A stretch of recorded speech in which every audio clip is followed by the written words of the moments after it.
ಸಾರಿ ಅಮೃತ ಅವ್ರೆ, ಸಾಕ್ಷಿ ಕೊಡೋಕೆ ಮಾತ್ರ ಸ್ಟೇಷನ್ ಕರಿತಿದ್ದಾರೆ ಅಂತ ಅನ್ಕೊಂಡಿದ್ದೆ. ಆದರೆ ಇಷ್ಟೆಲ್ಲ ಆಗುತ್ತೆ ಅಂತ ನಂಗೆ ಗೊತ್ತಿರಲಿಲ್ಲ. ನೀವ್ಯಾಕೆ ಸಾರಿ ಕೇಳ್ತಾ ಇದ್ದೀರಾ? ನೀವು ಸಪ್ಪಗಿರೋದನ್ನ ನೋಡಿ ಸಾರಿ ಕೇಳಬೇಕು ಅಂತ ಅನ್ನಿಸ್ತು, ಅದಕ್ಕೆ. ನನಗೇನು ಟೆನ್ಷನ್ ಅಂದರೆ, ನಾವಿಬ್ರು ಡಿವೋರ್ಸ್ ತಗೊಳ್ಬೇಕಾದ್ರೆ ಪೊಲೀಸ್ ಸ್ಟೇಷನಲ್ಲಿ ನಡೆದಿರೋ ಈ ಮದುವೆ ಅದ್ರ ಪೂರ್ವಾಪರ ವಿಚಾರಿಸೋಕ್ಕೆ ಅವ್ರನ್ನೂ ಕರೆದು ಅವ್ರ ಸಾಕ್ಷಿ ಹೇಳಿ ಬೇರೆ ಏನಾದರೂ ಕಾಂಪ್ಲಿಕೇಶನ್ಸ್ ಆದರೆ ಅಂತ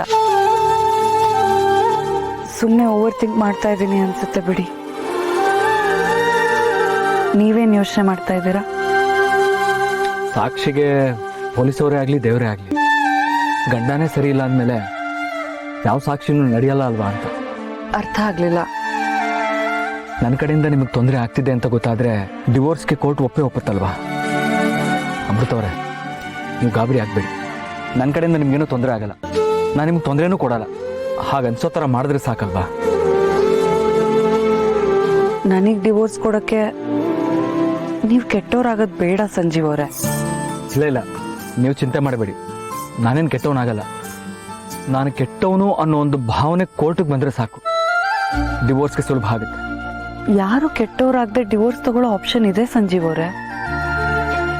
ಯಾರು ಕೆಟ್ಟವರಾಗದೆ ಡಿವೋರ್ಸ್ ತಗೊಂಡ್ರೆ ಇವರಿಬ್ರು ಜೊತೆಗೆ ಬಾಳ್ಬೋದಾಗಿತ್ತಲ್ವಾ ಅನ್ನೋ ಒಂದು ಪ್ರಶ್ನೆ ಹುಟ್ಕೊಳ್ಳುತ್ತೆ. ಮೂರನೇ ಅವ್ರ ಪ್ರಶ್ನೆಗಳಿಗೆ ನಾವ್ಯಾಕೆ ಉತ್ತರ ಕೊಡಬೇಕು?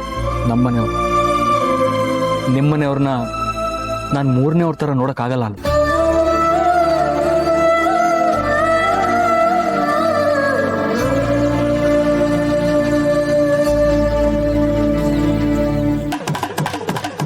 ಓಹೋ, ಏನ್ ಮಾಸ್ಟ್ರೆ, ನಿಮ್ಮ ಹೆಂಗಸ್ರನ್ನ ಕೆರೆ ತಕ್ಕ ಕರ್ಕೊಂಬಂದ್ಬಿಟ್ಟಿದ್ರ?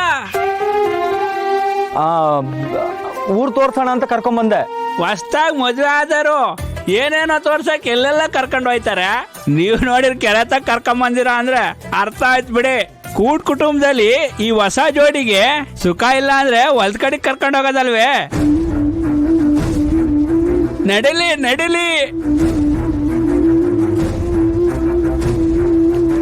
ನನ್ನ ಕಷ್ಟ ನನಗಾದ್ರೆ ಇವ್ರ ತಮಾಷೆ ಇವ್ರಿಗೆ. ನೀವೇನೋ ಅನ್ಕೋಬೇಡಿ ಅಮೃತ ಅವ್ರೆ, ನಮ್ಮ 3 ಜನ ಸ್ವಲ್ಪ ಹಾಗೇನೆ ಬಾಯಿಗೇನು ಬರುತ್ತೋ ಹಂಗಾಗಿ ಮಾತಾಡ್ಬಿಡ್ತಾರೆ.